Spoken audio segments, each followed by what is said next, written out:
So hi everyone, I'm here with Jon Keating today. So John's currently a board advisor, got several advisory roles across multiple companies, and prior to that you did a lot of work in office of the CFO, including like leading some of the large tech companies, and one of which is relevant to the receivables world was High Radius. So you ran that for EMEA. So John, thanks very much for joining me. I really appreciate it. My pleasure, Chris, and thank you for inviting me.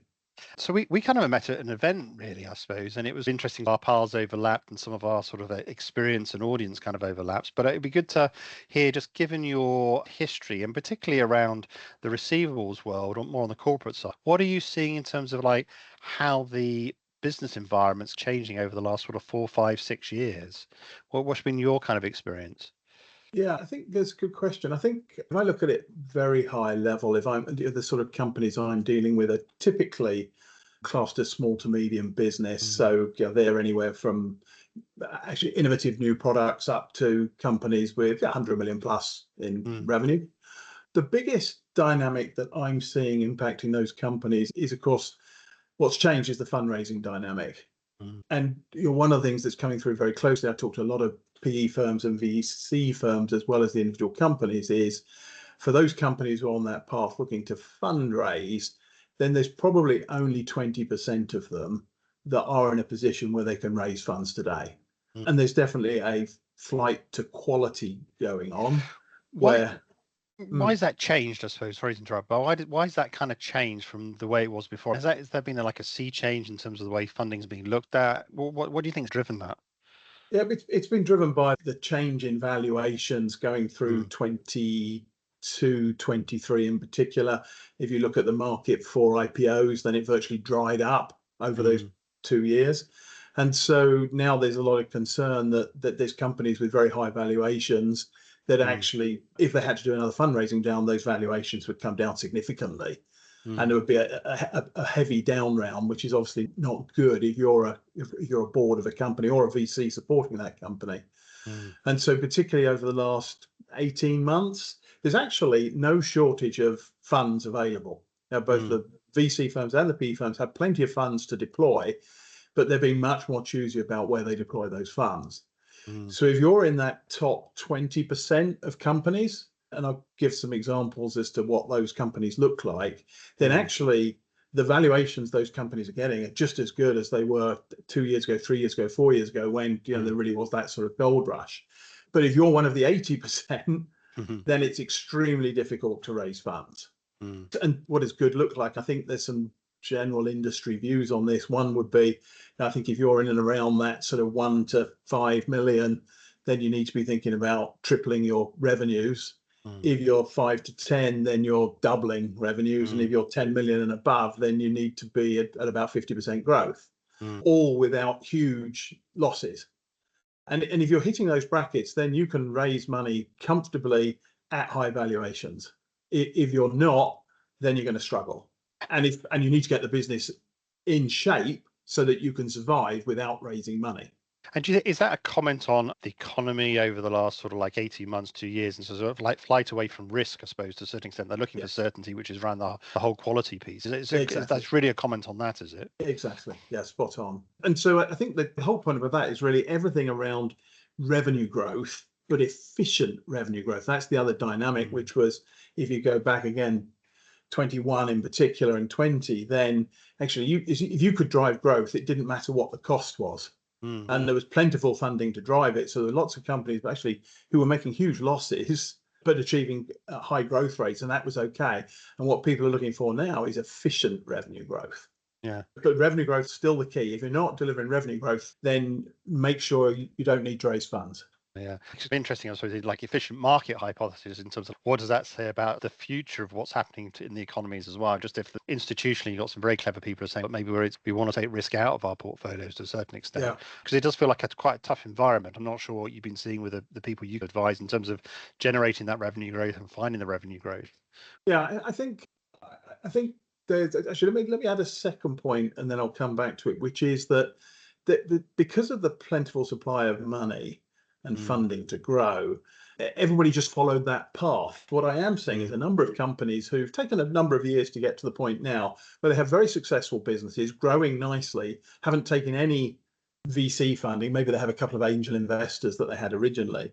And Mm. so I think the other point about it is you don't have to raise funds. There's nothing wrong with actually running a business on the cash and the profit you make Yeah. and growing more steadily. And then at some point down the line, coming to the market and saying, okay, we now have quite a nice business. We're growing strongly. We're profitable. And again, I'm seeing companies like that actually very successfully raising money. Again, good valuations. So I think actually what will end up out of it is a much more efficient environment and a much less wasteful environment that was there 2, 3, 4 years ago. Are you seeing certain hot sectors or people are really interested in or gravitating towards outside of your comments around anywhere where there's revenue growth to a certain extent? But are there any kind of like themes which you think these are probably like where people are probably more interested? Yeah, the one that we're most familiar with is obviously Office of the CFO. It's where we both spent our time over the last X number of years. That actually is a very hot space at the moment. It was probably underinvested in terms of technology and innovation in the past. And now there is a lot of interest from investors in companies in the Office of the CFO space. Some of that is also pulling together kind of the long-term view, which is that there will be consolidation over time across companies in adjacent segments. So you're already seeing, for example, my old company, Hiradius, who were well known as a leading receivables automation company, added a treasury cash management, cash forecasting capability. Then they subsequently added record to report capability, and now also they offer payments. And so there is a view that those companies who have the strength and the capability behind them, that in 5 years' time, there will be a number of consolidated players who are the global leaders genuinely in the Office of the CFO. And I suppose that move towards the Office of the CFO is going from, I suppose, that growth mindset, which is probably like sales and marketing, to almost like cost control kind of mindset. We see these big cycles, don't we, all the time, which is probably that's probably the bigger cycle that's going on. So they've now got the reins in terms of like pulling back and making sure you've got efficient businesses rather than growing businesses, which is probably the same kind of comment that you made right at the top there. Well, and also when the business environment is hard, as it has been over the last couple of years, then cash and cash conversion cycles and things like that are increasingly important. And people tend to dial down, do we really need that extra tool in our CRM? It would be nice to have, and maybe it'll make a contribution. Whereas if you're looking at receivables automation and you can tie that to a business case that's actually going to improve your cash flow, then people will continue to invest in those solutions. But I suppose it does come back to, I talk to a lot of people when talking about great ideas, and some great ideas out there, but it comes back to what you're seeing from a business environment point of view is really around the numbers are probably going to increasingly become important in terms of cost savings, efficiencies, revenue growth, those kind of things, rather than these more brand related statements around growing for the future sort of aspects. I totally agree. I mean, I think when times are hard, then people want to see rigorous business cases. The decision making goes further up. There's more people involved in it. Yeah, I think you're totally right. And how do you think businesses should start to prepare for that environment, given that seems like that's the way we're going, probably for the near future as well? How should businesses respond to that or get prepared for it? I think they need to do one of two things. Either, if you're looking at fundraising, then make sure you have the metrics in place to be able to be confident that you can raise those funds. And if you're not confident, then make sure you set the business up so it's sustainable in its own right. And I think it's making that decision early, because what you don't want to be doing is trying to raise funds and then finding that you can't, and you haven't taken the steps to make the business more efficient along the way. And so I think it's making an early decision on what route are we going. Can we fundraise? Have we got the metrics? Are we in the top 20% or not? And if we're not, maybe that's okay. Maybe we just have to dial things back a bit and rebuild. And so I think that's the path. And then the other one we touched on earlier on is revenue growth is always key, but efficient revenue growth. And I see a lot of wasted investment. And we'll touch on it in relation to new market entry. But the one particular point I talk about is, before you start investing significantly, do you have the foundations for growth in place? And what do I mean by the foundations for growth? Essentially, there's three elements. One, is it clear what the ideal customer profile is? Is it clear what the target market is? Who are the target customers? What's the value proposition? Are there referenceable customers? So that kind of layer of strategic positioning. The second one is, are we able to generate leads in such a way that actually, if we put more money in, we know we can predictably generate more leads? And And then the third one is around customer acquisition, and do we have a team and a model that we can confidently acquire customers? Mm. And only if you've got those elements in place do you then start investing significantly in go-to-market resources on Yeah. top. And I see a lot of money wasted by people who haven't got those foundations in place, but start pouring money in to grow.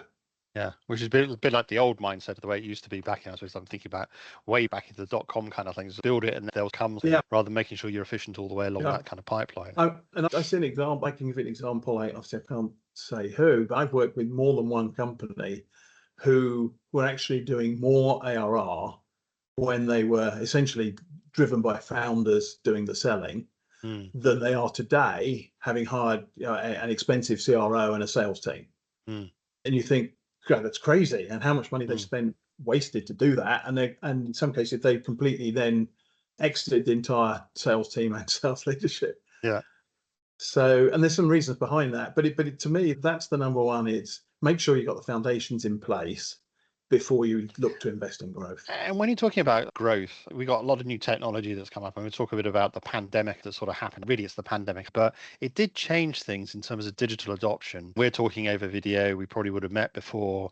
How do you think that's changing, particularly the sales cycle and the business development cycle and getting hold of people? What is that fundamentally changing things, or do we need to go back to the way we were doing things before? What are you seeing there, really? I would only give my personal view. My Mm. personal view is that we don't need to go back to the way it was. There was a lot Mm. of wasteful activity going on. At the same time, I think there's a balance because I think that face-to-face relationships do matter in Yeah. business. But I think from my personal point of view, we just do it smarter now. So we still meet people, particularly early on when we want to build relationships, but then rather than having maybe a face-to-face meeting every time, actually, as we go forward, some of those meetings are virtual because it's more efficient. Well, and we're a kind of a case in point to a certain extent. We met at an Yes, event in person yes, and we were chatting. Now we're doing this virtually. But would either of us come across each other had we not been at the event, person to person? Probably not. However, then it goes into something else, yeah. doesn't it? So like this hybrid kind of approach to a certain extent. Yeah, and that I know people have different views, and that's just my personal view. But I think the hybrid approach is the most effective one. Mm. The combination of the relationships plus time efficiency is a good way to do it. But the connections still matter. Yeah, yeah.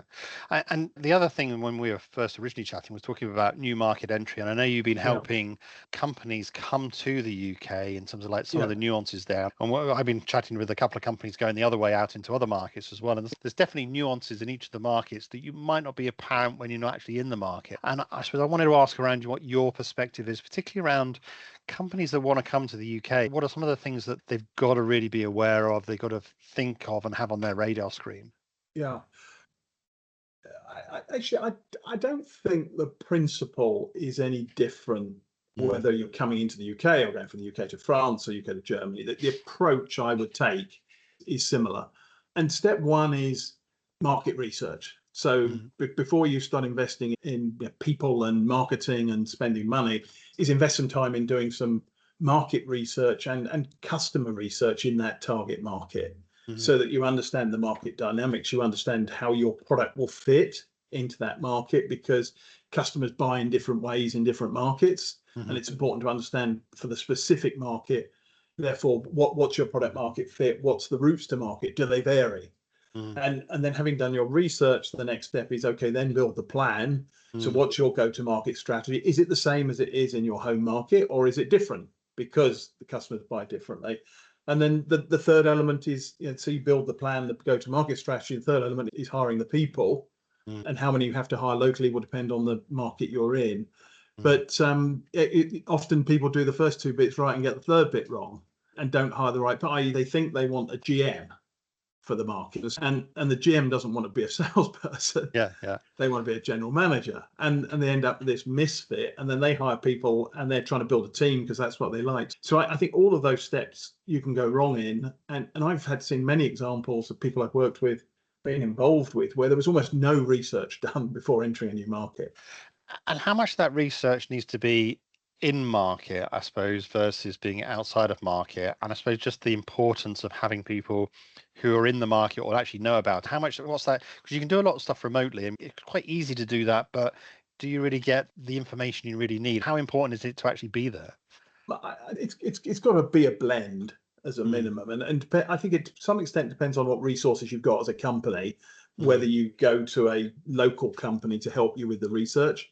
If you have resources, as you say, you can do some remotely, but there's got to be a component of it that mm, is in market.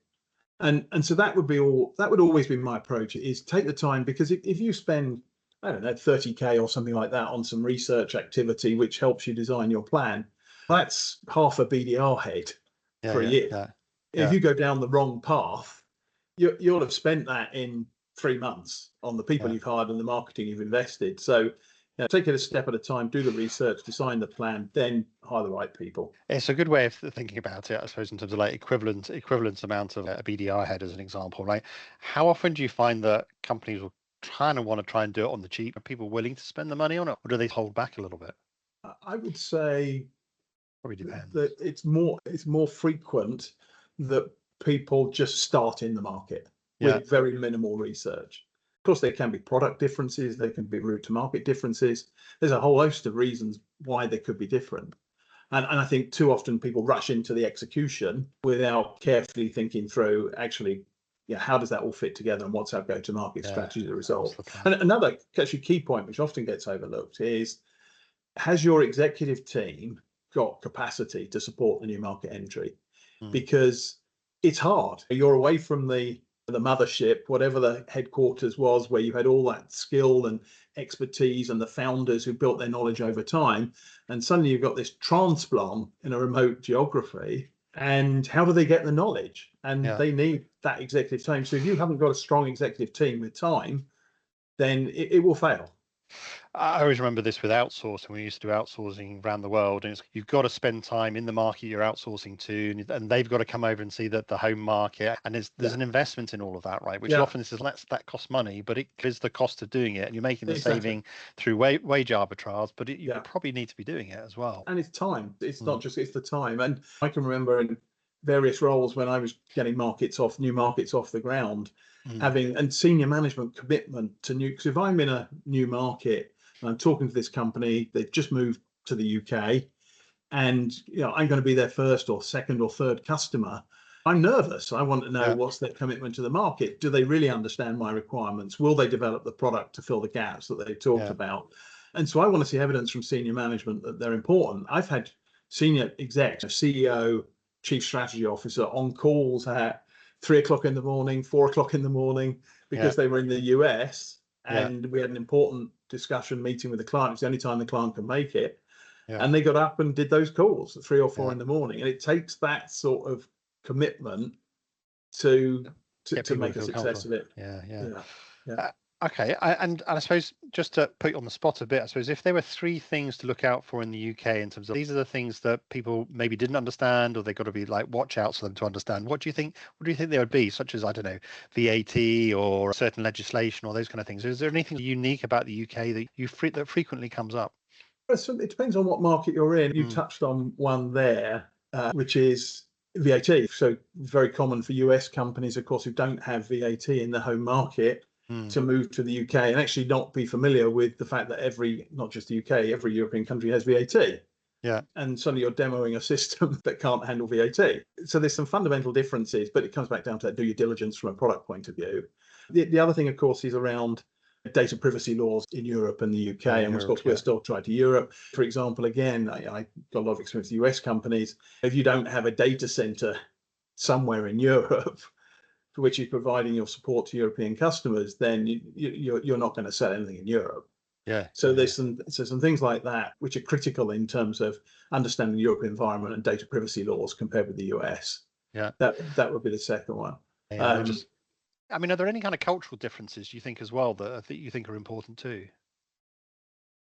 the I think the biggest realization is, and again, if I think about US companies, here in particular, I used to have a slide which I used in my last companies, working for US companies, called that there is no country called EMEA.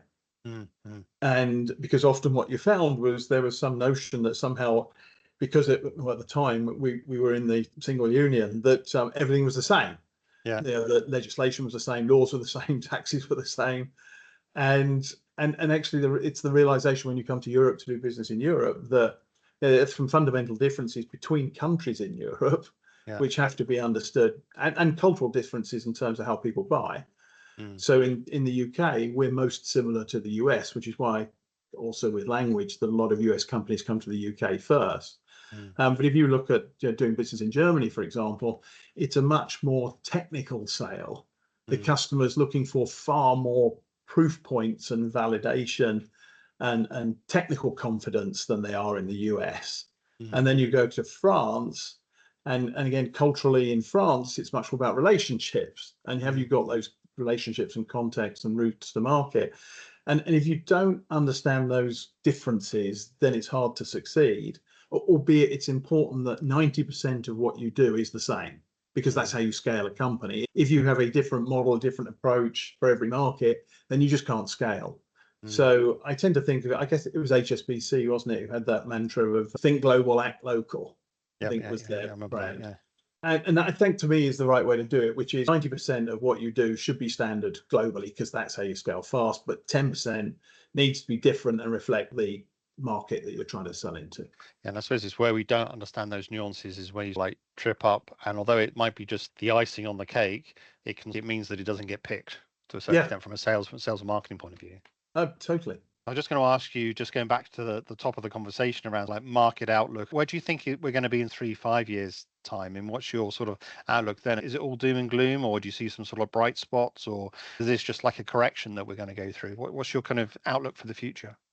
Yeah, I'm not gloomy about it at all. I think the most important thing is that actually there is still a lot of funding available and a Mm. lot of companies looking to deploy that funding. Mm. So if you're building a solid business with good foundations and have a growth strategy, then either you can do it on your own because actually you've built an efficient model that you don't need funding, you're Mm. profitable, or actually you're demonstrating the right characteristics to get funding. So I don't Yeah. think there's any problems. And then, of course, there are some exciting technologies, AI being the one Mm. that is on everybody's lips at the moment, where the funding is on a completely different dimension because people are placing big bets on Mm. which is going to be the winner of a technology that I think everybody agrees is going to revolutionize just about every part of our lives. Mm. I think the only observation I would have around AI as I see it now, and from the conversations I have, is that AI shouldn't be a gimmick for a product.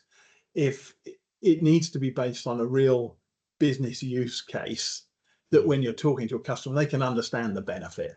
Mm. And not just some sort of gimmick that we use AI for this, or actually it's just a slide that refers to AI because you know you're supposed to use the buzzword. So what I see is companies that if they're not thinking about genuinely thinking about AI now, then they're going to find at some point in the next year or two that it will just become a prerequisite of any sales environment. Customers are going to want to know what you're doing with AI, and if you're not doing anything, then they're going to see you as not a potential strategic partner.